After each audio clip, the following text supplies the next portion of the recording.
Les deux pieds dans la France. Thierry Pelletier.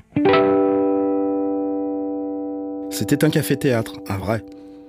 D'un côté, le Troquet et son grand billard.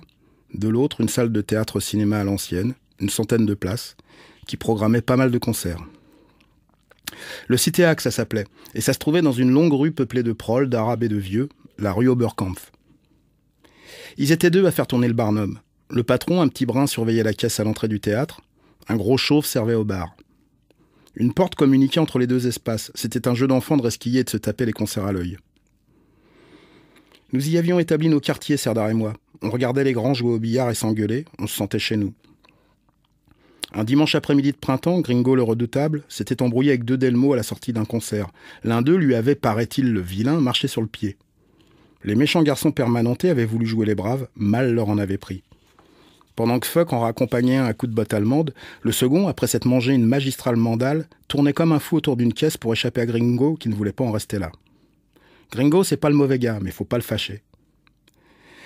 Pour tenter de le calmer, Gros François s'était lancé à son tour dans la sarabande, ce qui n'avait eu pour effet que de paniquer un peu plus le malheureux garçon. Se voyant à présent poursuivi par deux monstres, il n'en couinait que plus fort. Avec Serdar, assis sur le trottoir, un mouchoir d'eau écarlate sur le nez, nous hurlions de rire, c'était bien mieux que Tom et Jerry. Le soir du concert des Satanic Majesties, j'ai voulu moi aussi jouer les shows.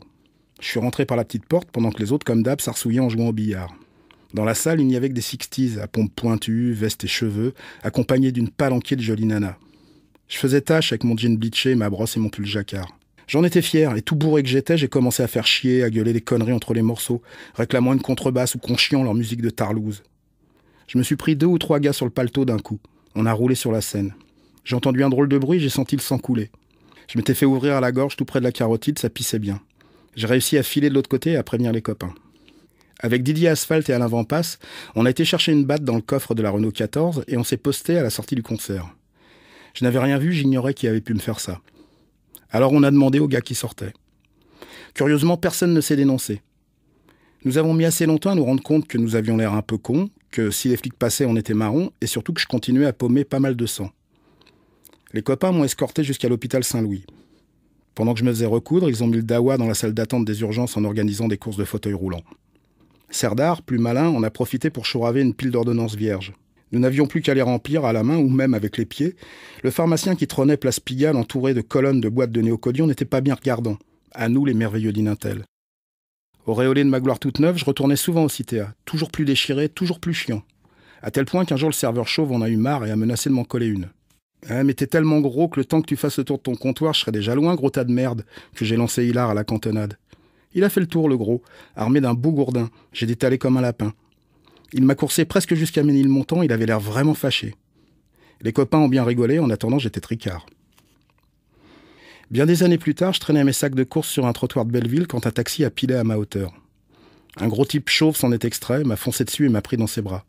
« Tu te souviens de moi ? Je bossais au Citéa. Qu'est-ce qu'on rigolait à cette époque ? Je suis bien content de te revoir. » Moi, tout gêné. « Tu t'es recyclé ? Tu fais taxi maintenant ?»